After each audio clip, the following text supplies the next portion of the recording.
You're rolling. Today, as a firefighter, the majority of your time is not going to be spent on calls. You're going to spend the majority of your time here at the fire station. One thing that we're going to cover is something that's very important and often overlooked. Vehicle maintenance. Every morning, you need to come through and have your vehicle maintenance checklist. In order of importance, it goes down the list from A to B. Let's start off with the basics. Come in, make sure the engine fires right up. Ensure that all the lights and sirens work. Make sure they light up. Next, you're going to come inside.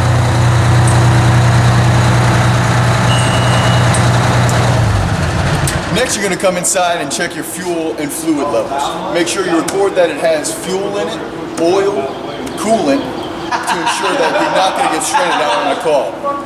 Next, you're going to make sure that all on-gear board is prevalent. Come on down. One of the main things we focus on is that the pump and tanker are operational before you have the call. Because in an emergency situation, you can't take the cold stuff on the hot stuff.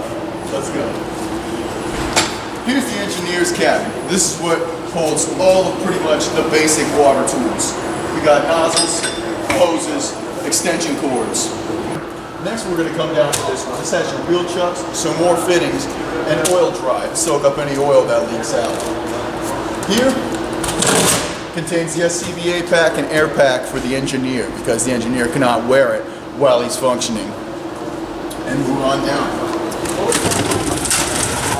This contains some of your entry gear, like a chainsaw, carbide saw, a lot of your hoses. Every morning you have to make sure that all the hoses are stored properly and none of them have any residual water charge left over from the day before.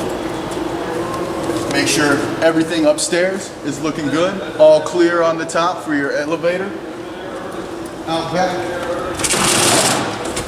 is some more entry gear.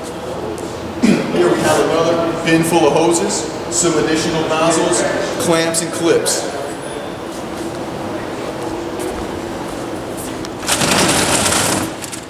Here's the medical supplies. Every morning you need to make sure that all your medical equipment is full and ready to go.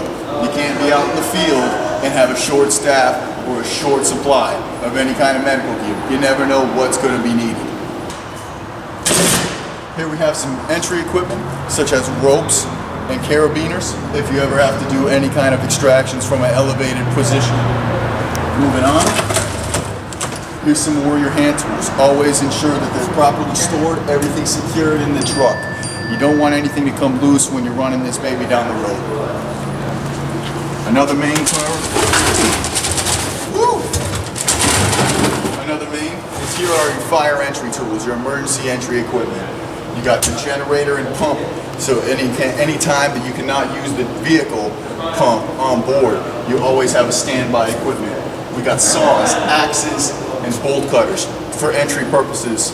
In case you need to ventilate a roof, cut the lock off of a door, you're ready to go.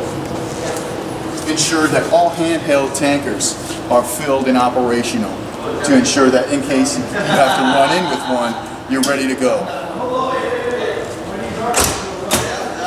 Inside, here is the passenger compartment. You're also going to want to check the oil level, which is right underneath here.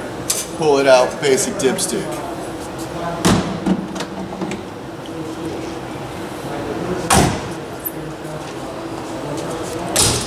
Ensure that all onboard air packs are filled as well. Make sure that everything comes up to pressure. All of them have full charge batteries. Here's your laptop that your co-host is going to be telling you where to go. That way, you don't have to focus on two things at once.